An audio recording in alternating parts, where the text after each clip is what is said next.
ఓం నమో వెంకటేశాయ. తిరుమల శ్రీవారి ఆలయంలో ప్రతి ఏటా పాల్గొన మాసంలో వైభవంగా 5 రోజుల పాటు శ్రీవారి పుష్కరిణిలో తెప్పోత్సవాలు నిర్వహించబడతాయి.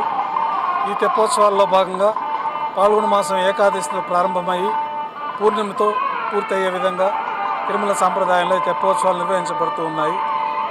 ఈ తెప్పోత్సవాల్లో మొదటి రోజున త్రేతాయుగమూర్తి అయినటువంటి రాములవారు, సీతామ్మవారు, లక్ష్మణస్వామి 4 తిరువీధుల ఉత్సవం జరుపుకొని తెప్పలపైన వేయించేస్తారు.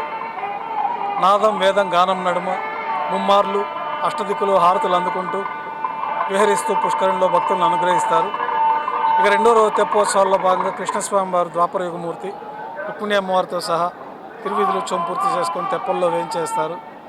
ముమ్మార్లు పుష్కరంలో విహరిస్తూ అష్టదిక్కులేందో హారతులు అందుకుంటూ భక్తులను అనుగ్రహిస్తారు. ఇక మూడో రోజు తెప్పోత్సవాల్లో భాగంగా కలియుగ ప్రత్యక్ష దైవమైనటువంటి వెంకటేశ్వర స్వామి ఉత్సవమూర్తులు మలయప్ప స్వామివారు, శ్రీదేవి అమ్మవారు, భూదేవి అమ్మవార్లతోటి విశేష తిరువాభరణాలతో అలంకరణ పూర్తి చేసుకొని 4 తిరువీధుల ఉత్సవం జరుపుకొని తెప్పలపైన వేయించేస్తారు. నాదం వేదం గానం నడుమ ముమ్మార్లు పుష్కరంలో విహరిస్తూ భక్తులను అనుగ్రహిస్తారు. ఇక 4వ రోజు తెప్పోత్సవాల్లో భాగంగా శ్రీ మలయప్ప స్వామివారికి 5 మార్లు పుష్కరంలో విహరిస్తూ భక్తులను అనుగ్రహిస్తారు. చివరి రోజు 5వ రోజు తెప్పోత్సవాల్లో భాగంగా 7 మార్లు పుష్కరంలో విహరిస్తూ భక్తులను అనుగ్రహిస్తారు.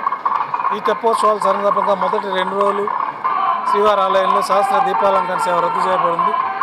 తర్వాత 3 రోజులు ఆర్జిత బ్రహ్మోత్సవము, సహస్ర దీపాలంకరణ సేవ ఈ తెప్పోత్సవం సందర్భంగా రద్దు చేయబడి ఉన్నాయి. ఓం నమో వెంకటేశాయ.